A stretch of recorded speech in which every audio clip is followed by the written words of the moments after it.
everybody. Hi, this is Bookie for Good Eve. And today I'm going to talk about buying a home or investing in real estate in Nigeria. Now, we've all seen these videos of how people are buying homes in the US and buying homes in England, and they have access to mortgages and finance, and they flip it and they switch it and they cook it and they boil it. But we also know, in case you don't, it's a different ball game when it comes to investing in Nigeria. So in this video today, I'm going to share with you some things that you really need to think about critically before you invest in real estate in Nigeria. So many people have stories that they don't share about buying property, about giving people money, and some of it ends in premium tears. Some of it ends in stories of joy. So now I'm going to share with you some of the things that we can think about today. Now, I hope when you watch this video, because it's really important, this is what you get, is that you're able to think about the critical things and some of the critical questions you need to be able to ask of yourself even before you start this process. Now, this video is by no way an exhaustive guide to everything you need to think about. But from my perspective, I'm just going to share a few things that I think you need to consider before you decide if real estate is an investment in Nigeria for you. Now, let's talk about real estate investing in Nigeria. The first thing I wanted to say, in Nigeria, there are I'll put them in 5 different categories of kind of ways you can get involved, to get invested in real estate in Nigeria.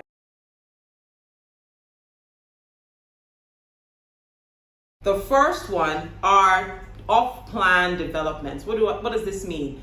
A developer or an individual says, I have a piece of land, I want to build some properties on it, maybe some apartments, maybe some shops, maybe some masonettes. That's like a 4-bedroom, multi-story house, sometimes 3 floors. Some things on it, and you can buy into it. You can buy one, and you can buy one, and you can buy one. And that's what we mean by development. And so nothing has been built yet, and you can buy it at various stages of development.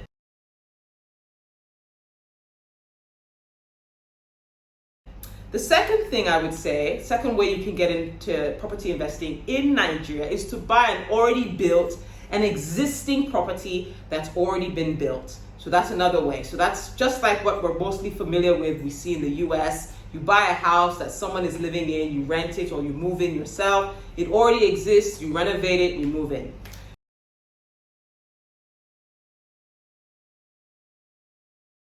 Third, you can buy plain, barren, undeveloped, whatever you want to, what English you want to use, land. You buy a parcel of land and then you build on it for yourself. And that happens a lot. In fact, that's one of the most popular ways in which Nigerians tend to get on the property ladder. The fourth is commercial property. And I distinguish between the commercial properties because they're not homes. They might be warehouses, they might be office blocks, they might be shops, they might be, so there are a lot of different commercial properties. They might be car parks that people use for just to make money. You're going to rent it to a business, and that business is going to use it to generate an income. Hotels are an example of commercial properties that are available in Nigeria for sale. And then the fifth one is, now when I said built property, I was thinking individual family homes, but I'm also talking about this fifth point speaks to like a shared asset, like you're buying an apartment. So this has become more popular in Nigeria in the last few years, where you'll buy into a high-rise building and you'll buy just one apartment. And previously it was mostly the government and some international developers that I was aware that sold properties of this nature. And so the building perhaps has a lease of 22 years or 50 years or 80 years, and you buy into just a singular unit, i.e. a singular apartment on the property.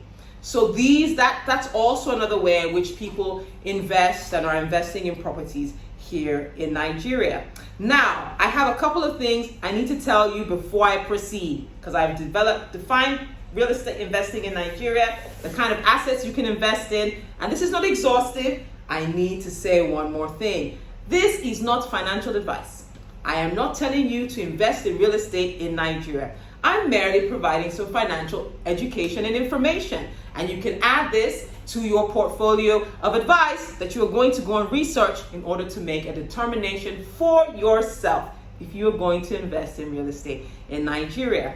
So now I want to get on to just kind of some of the things you need to watch out for if you're going to invest in property in Nigeria. Before I say that, please make sure to hit the subscribe button, to hit the like, and to also hit the notification bell so that you can be informed immediately I post new videos about content, about opportunities, or about insights to investing, not just in Nigeria, but generally in your life. Okay, so the first thing that I want to talk about is, drum roll, when you're considering investing in Nigeria, there are certain things you must take into consideration when you determine what your potential return on investment or return of investment will be. Because in this market, you must not only consider your ROI, you must consider your return of investment, because some investments do disappear. So the first thing is, especially in the mega cities, which will be Lagos, which will be Abuja, there's a high demand due to significant urban migration from the rural areas of the country, driven primarily for economic reasons. And so as a result of that, there's a dynamic where some of these properties that are available, that are being built by reputable developers, even land that's being sold by reputable property companies, are highly overpriced. And I say this because if you consider thinking about what your return on investment will be in terms of rent, or what your return on investment will be in terms of sale after some time, you may even lose money. So in terms of investment, in terms of rent, what you buy the property for, what you're able to rent the property for, you'd be surprised that, especially in a state like Lagos, many of the central areas like Lekki, like the island, that's VI, Ikoyi, even the mainland, your return on investment based on rent per year could be less than 5%, sometimes 2%, sometimes 1%, compared to how much you bought the property. And if your return on investment, for instance, is what you're able to rent it for is the equivalent of 5% of what you bought the house for, it means it's going to take you 20 years to recoup your investment. People often will say, well, when you look at it, but the rents will go up over time. And that brings the second factor, which impacts any property investment you make in Nigeria, is the fact that there's an issue with naira devaluation.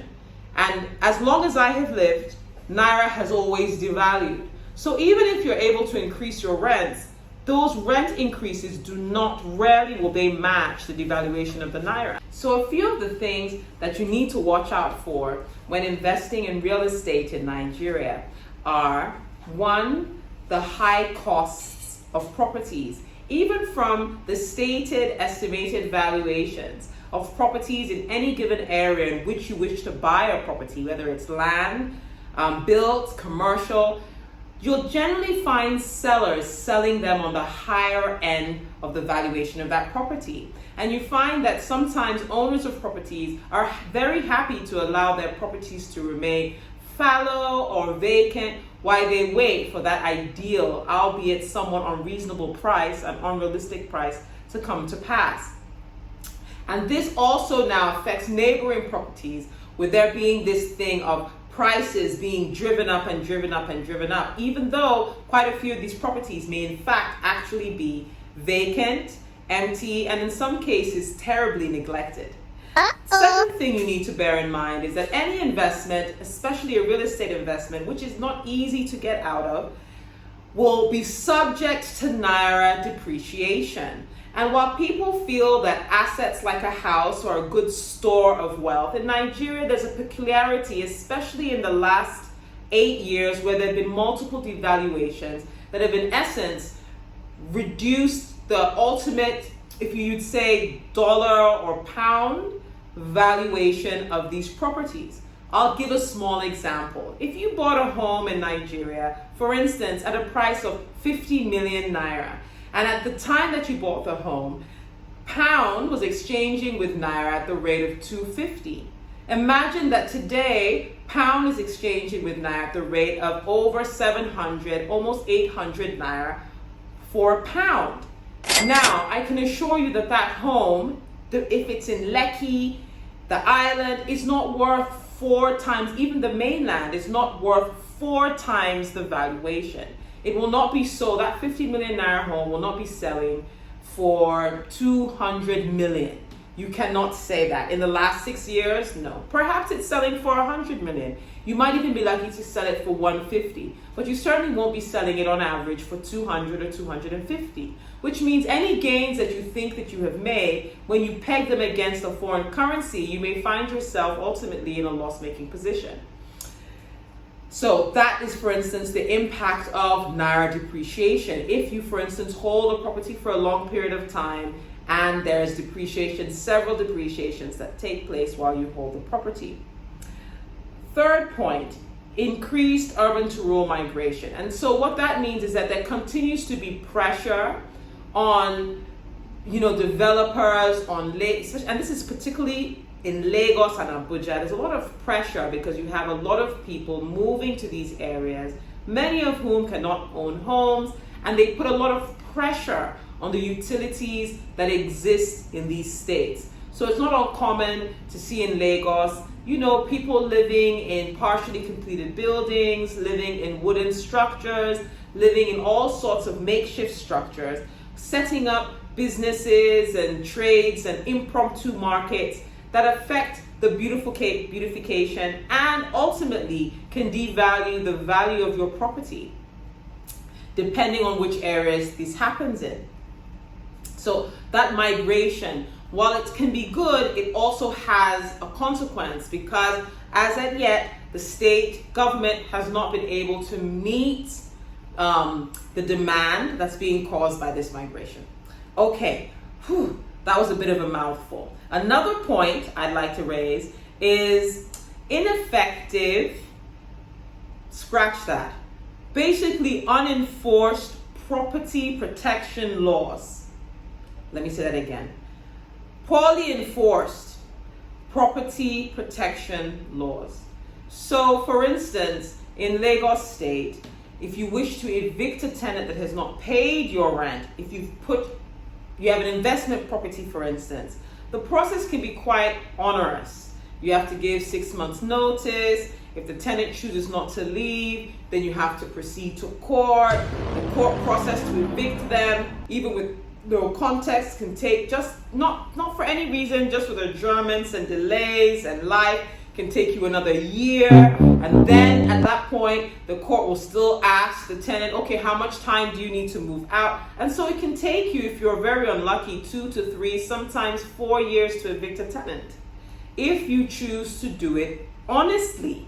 Now, let's be clear. We have some Shylocks who have some roundabout ways of evicting tenants. Some of them take calabashes and put boiled eggs and pour some oily substances on it, and tenants start moving out by themselves. In fact, that reminds me of this really funny story my mom told me once about my grandfather. So my grandfather actually worked for Lagos State, it wasn't Lagos State, but for the Western government back then. And I think he was in the sanitation department or something like that. He was like a desk officer or something. But anyway, he tells me this story about how he had these tenants that didn't want to vacate.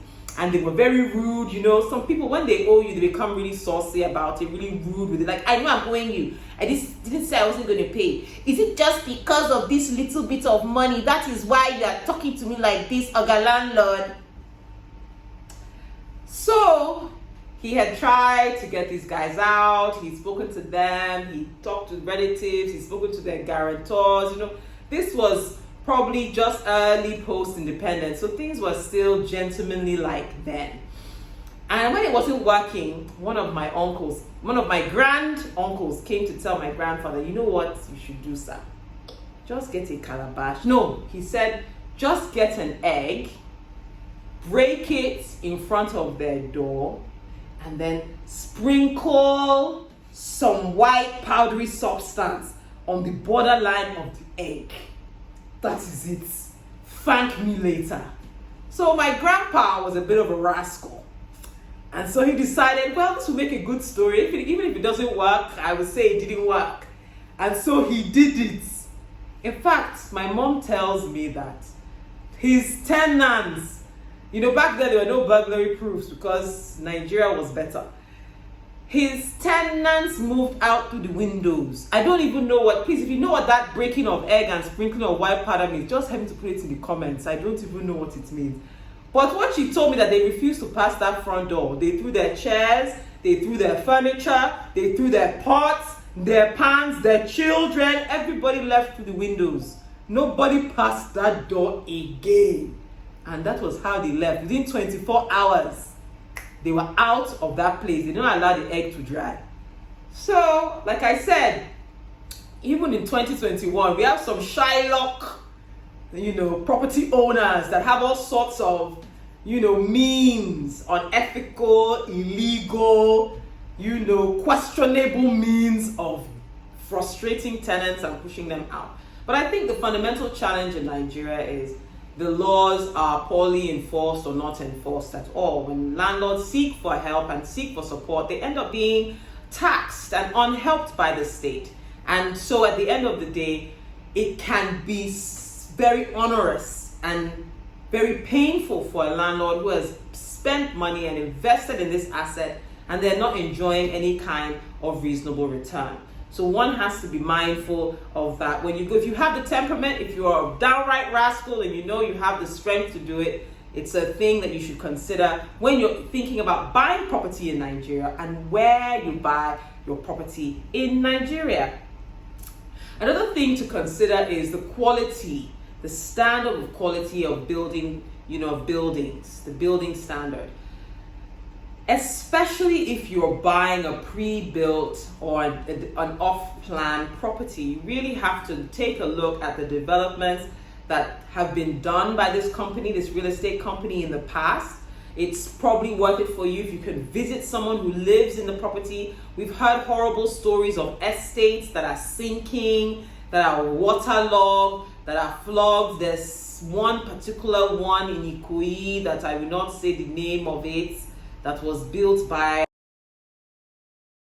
and that was their first project, maybe, or one of their early projects. I don't know why that particular estate is sinking and is having waterlogged issues. In fact, there's a second luxury estate in Ikoyi too. In that case, it was just the roads and the drainage that I believe were built by a development company, and each land owner got to develop as they desired and saw fit. But the property, I hear allegedly that estate is sinking now. So some of these things you really have to take into consideration when you think about where you're going to buy and where you're going to invest in Nigeria. If you get stuck in one of these estates, your property will most likely not only not appreciate, not maintain its value, but it will lose its value even in naira terms. So bear that in mind. Another challenge with investing, and another factor you need to consider investing in real estate in Nigeria, is the fact that there's a lack of non-predatory financing. So in Nigeria, for instance, as at today, it's not unusual for you to apply for a mortgage in a bank and have to pay an interest rate that exceeds 20%. I can't confirm specifically now because there's so many banks, but it's not unreasonable to see, depending on, even with good credit, even being a senior manager in a multinational, even with being the right age profile and having the right kind of income group, I have not heard of a mortgage from a Nigerian commercial bank that's less than 20%. It's not unusual to see mortgages that run for many years of 30%. So understand that, I'm sorry, if I was in the US and you were offering me even a home loan or a credit card rate, and you're telling me this is not a penalty rate for me making a late payment. This is not a penalty rate for me exceeding my card limit. This is just my normal rate of interest is 20 to 30%. It's predatory. And so, my view. And so because there's a lack of banks that to provide, or financiers to provide non-predatory mortgages or lending, you must be able to buy, in essence, your home outright. Even if you're going to have to borrow for a percentage of it, it can only be a very small percentage. And so these are one of the things you also need to consider when you're trying to buy a property in Nigeria. For instance, if you're buying a property in the US or the UK, you can do a buy-to-let, you can pay a certain percentage as a deposit, and your interest rates will rarely exceed 5%. Rarely. Generally, maybe 6%. But right now, they're much lower. So you have to take this into consideration. If you're buying a property and you're using debt to buy it, or a loan, or you're doing a milestone program in which they've built in the interest to that, you're going to be paying a lot more for what that property is worth today, because you're paying your money over time. And what that means is, if you want to sell that property, if you want to rent that property, you can't say I bought a home for 50 million naira. If you're paying 30% interest per year over 5 years, I mean, you're basically buying that house for 150 million naira. You need to make sure that whatever income you eventually make from that property is able to exceed that. And it's already difficult enough to get rents that will make a 550 million naira property return more than 5%. How much more when you now add the interest that you've taken to get a loan at the rate of 20 to 30%.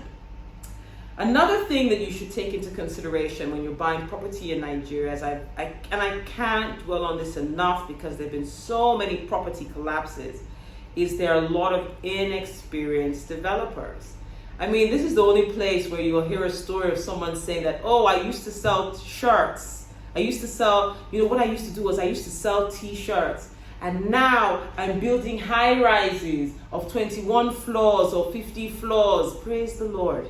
I'm sorry, did you go to construction school? Did you become an engineer? Did you spend some time working in a company? Did you become an architect? How did you start by selling shirts? And now you're building structures, complex structures, and you're dictating to architects and engineers and people that know so much more. But because you have the money and the clout, and somehow people and it happens, unfortunately, it happens in Nigeria way more often than you would like. Ask some hard questions. You can ask it in a social manner. Before you went into real estate, started building 10-story buildings, please, what were you doing before? How did you get into this? Let them tell you. If they were selling akara or used clothes before, and they don't tell you in the story at which point they went to go and study real estate, or at which point they went to understand and get some education about construction, at which point maybe their husband is a structural engineer or a quantity surveyor or someone who has deep experience in that area. I beg you to be wary. Nothing may happen. If it's a bungalow, if it's a 2-story house, if you are even energetic and so inclined, you can go on YouTube and watch videos. They will show you how to build a bungalow. But if it's a complex structure that requires complex plumbing, electricals, we're even very lucky that we're not hearing about fires. It's just that it's the fundamental steel and concrete structures that have been collapsing every so often. Please, I want to suggest that you're aware. You need to do some due diligence to understand who are you buying from. What are their precedents?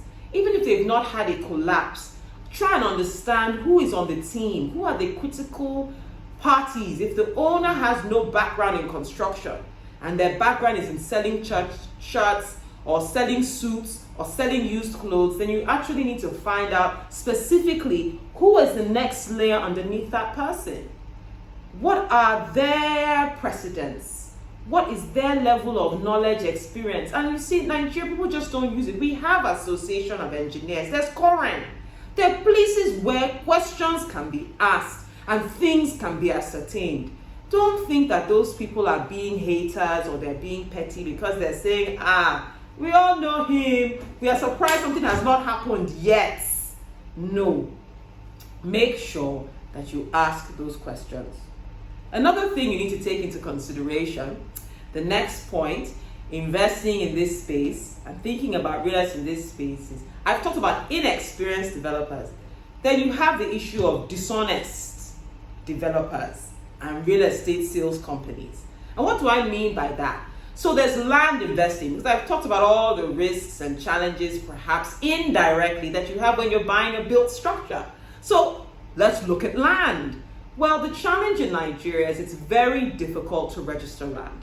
In fact, recently, this has been raised by the House because there are a lot of parties, and ironically, unfortunately, the House raised it because of money laundering. So the House of Assembly in Nigeria has raised the concern that people are able to easily launder, I think CBN and the House, because people are able to, they believe, easily launder money through land transactions. And why is this? Well, the challenge is it's quite difficult in most states of the Federation to register, to get a certificate of occupancy or a governor's consent. Sometimes 5 years, 6 years, 10 years, people are working to get these documents. There's a lack of transparency, there's a lack of clarity on the process. And so what happens is people transact with just simple deeds of assignment.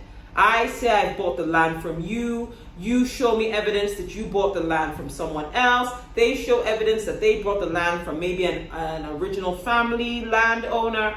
And so in a situation where that originator has sold the land to 10 people, if this land was properly registered, I can simply go to the land registry and verify that this land has been sold. They can't sell it to me multiple times. But unfortunately, because it's so difficult to legally register land, a lot of times they're like 3, 4, 5, sometimes 10, 15 sales on a singular plot of land. And on that trade, it's passed to third party to third party. So exponentially, there can be multiple owners of a single parcel of land. So when you're dealing with dishonest developers, dishonest real estate sales companies, there have been one too many stories about real estate companies who, for instance,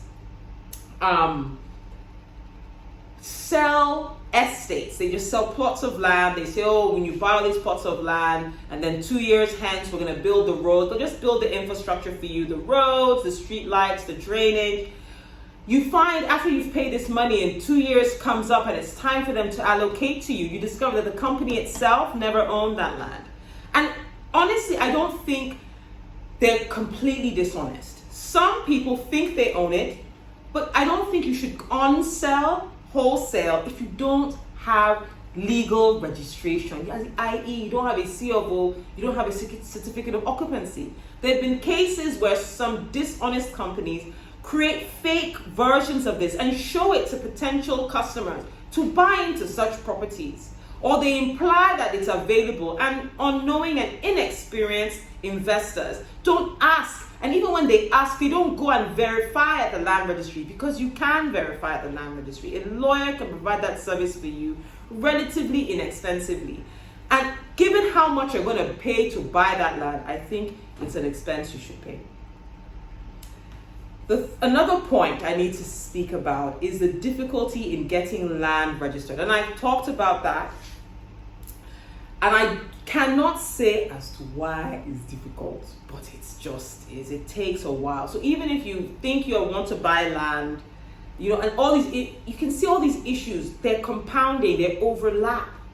If you think it's difficult to buy land because you can't verify, which you can, but if you know you're buying land that's not been registered, are you sure you're buying from the right family, so imagine you eventually know it's the right family, you know it's the right entity, and then you want to register your property or register this land you've paid for. Even with that, it takes a really long time.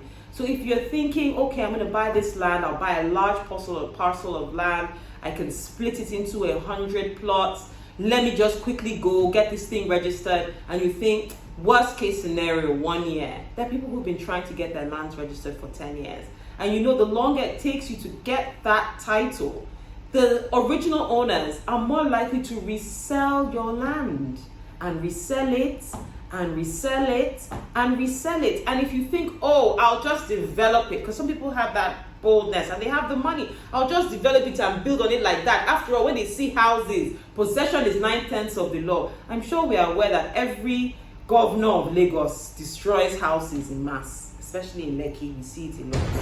They destroy houses by the beach, they destroy houses by the road, they destroy houses everywhere, and their claim is this land was never assigned to anybody.